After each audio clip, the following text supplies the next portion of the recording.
Godspeed, John Glenn.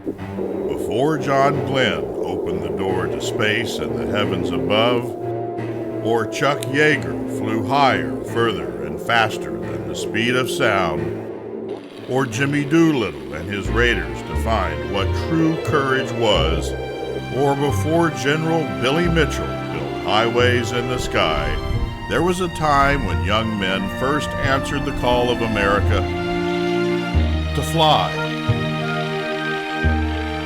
Help us honor their sacrifice.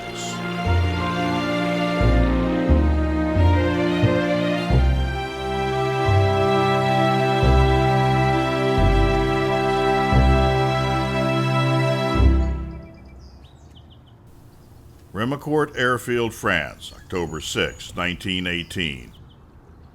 In a few short hours, the flyers of the 50th Aero Squadron U.S. Army Air Service will take to the sky in an effort to find and relieve American troops from the Lost Battalion, caught behind enemy lines in a dire life-and-death struggle. On this day at the squadron, there are 14 pilots, 15 observers available, and 6 serviceable DH4 Liberty planes, America's contribution to the war. The sky is gray and overcast, with clouds hanging low, when Lieutenants Harold Gettler of Chicago and Irwin Bleckley of Wichita, Kansas, suit up for their next try at locating and resupplying the doughboys of the 77th. Just the night before, Harold, called Dad by his squadron mates because at 28 he was the oldest, had written home. Dear Mother, just a note to let you know that I am okay and getting along all right.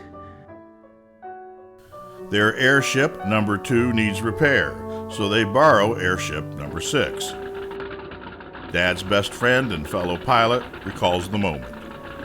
While our machines were being filled up, we stood together and discussed plans to improve our tactics.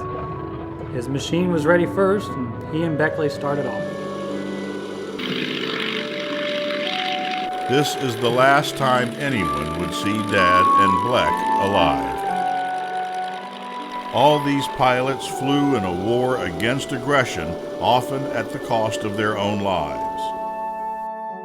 4 of the 8 Medals of Honor awarded air crews during the war were earned by DH4 pilots and observers. Sadly, the memories of their heroic feats have largely faded. Whatever happened to the Liberty plane? Of the nearly 5,000 manufactured, none are flying in America today. The last known original DH4 airframe has been located by team members of the nonprofit educational group Friends of Jenny.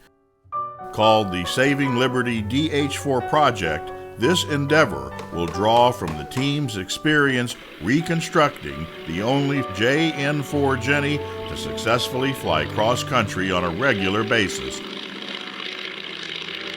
Endorsed by the United States World War I Centennial Commission, the Saving Liberty team will restore America's first combat aircraft back to its original flying glory, just in time to celebrate the centennial of World War I.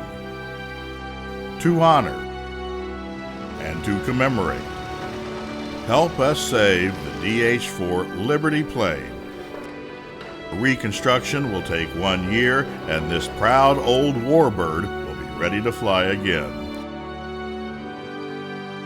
This epic endeavor will pay tribute to all U.S. military aviators who have protected the skies here at home and across the globe for the last 100 years.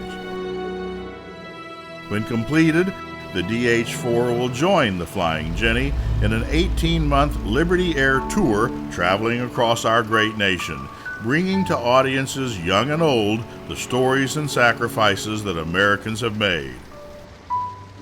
But we cannot do this without you. With your help, we will restore America's first combat aircraft back to its original flying glory, not only for this generation, but for generations to come. With your help, history can live again. Please join the Saving Liberty team.